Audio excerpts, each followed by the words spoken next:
Transfer portal, absolutely on fire. Ole Miss, absolutely on fire. Some are saying the transfer portal is brought to you by Ole Miss right now. And if you look at the results, it's kind of hard to disagree. They got the number one portal class in the country. 9 commits, 7 of them on defense. Lane Kiffin, noted defensive mastermind, is putting on a transfer portal clinic there in Oxford, Mississippi. They are currently tied nationally with Colorado, I believe, for the most 4-star commits.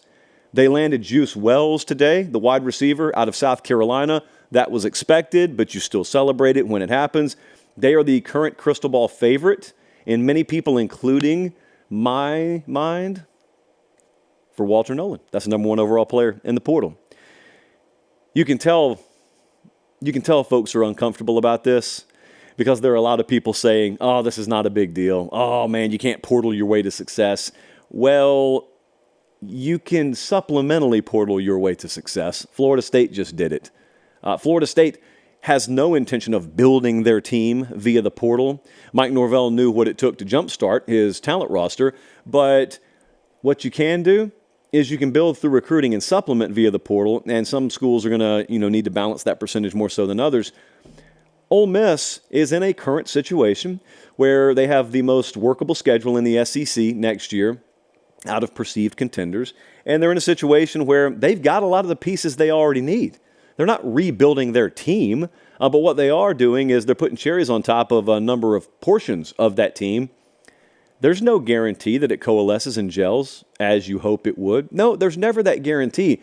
But I will guarantee you one thing. If they didn't go get all these players, they'd have no shot at winning the SEC or going to the SEC championship. So they're in much better position for having these players than they would have been without. I don't know that that's controversial, but you still have some folks out there who just don't want to see Ole Miss succeed. I've been blamed as having been one of those people in the past. No, it's had not been that. I've just doubted that they could. And while I will still maintain some skepticism, what they're doing is very significant right now. Very significant. And they got some big-time players coming back, too. That wide receiver stable is going to be one of the best in the country next year. And with Jackson Dart throwing the football to him and adding players like this, I mean, if they land Walter Nolan as well, you got some big-time pieces there. You got some pieces a lot of other contending teams would want to have. Kyle McCord is headed to Syracuse. Kyle McCord, Ohio State starting quarterback. Kyle McCord is headed to Syracuse. Fran Brown, I don't know if a bunch of you have been paying attention to this. So Georgia's DB coach, Fran Brown, got the head coaching position at Syracuse. And he's made a lot of noise. I mean, he's brought in addition to Kyle McCord, they brought in another kid from Georgia. They've brought in, Kyle McCord's not from Georgia. Kyle McCord's from Ohio State. They've brought in 2 guys from Georgia. They're the crystal ball favorite for an edge kid from A&M, so that's the part of the country he's familiar with. And it's a team to watch in recruiting as well. I don't know that they're going to make overwhelming, like tsunami-type waves this Wednesday. It wouldn't be a shocker at all to see the name Syracuse come out of nowhere for a kid or two.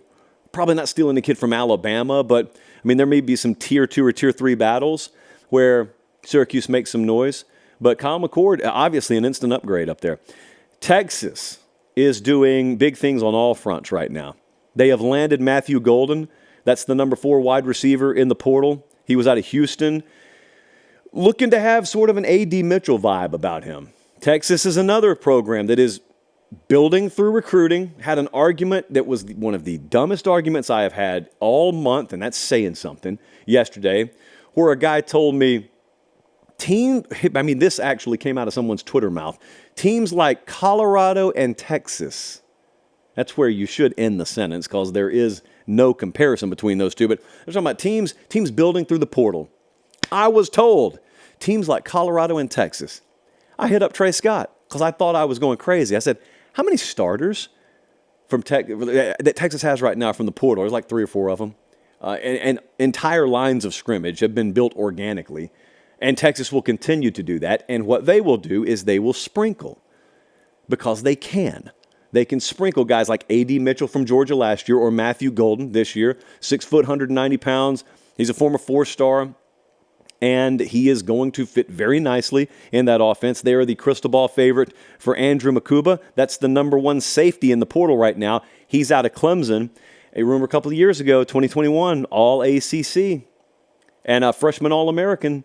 So again, this is not a situation, at least with the Texases of the world, where they're dependent. Like they're in a situation like South Carolina was, where if they don't go get those running backs, they don't have running backs. Texas is okay. It's just that the extra added juice maybe that it's going to take to win in the SEC and make a playoff or make an SEC championship game. Same thing Bama's done. That's where you go to the portal. I mean, Bama a couple of years ago, Jameson Williams, had done virtually nothing at Ohio State. Came in, best receiver on their team, because they had opportunity to offer him that Ohio State didn't have because their position group was too loaded. Speaking of Jameson, I would hope for Penn State's sake that comp holds true here, because Julian Fleming is crystal balled to Penn State. I should pause because it comes to my attention. Some of you may not know what that means. The crystal ball is a feature at 24/7 Sports where various experts and insiders, they can basically predict what they are hearing and what they think is going to happen. It's a pretty accurate tool, a predictive tool.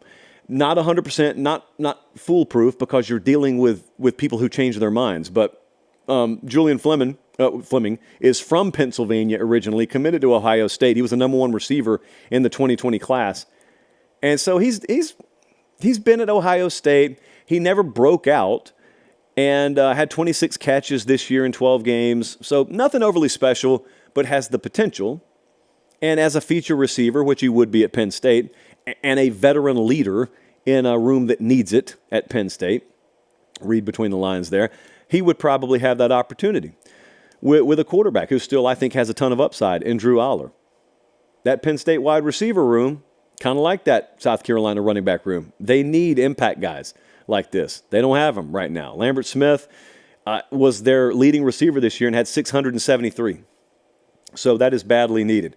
The transfer portal is, it feels like there are 5 million kids in that thing right now. So just stay tuned. And remember, we got National Signing Day coming up this Wednesday, and coaching staffs are trying to handle both of those things at the same time. Again, isn't our calendar great?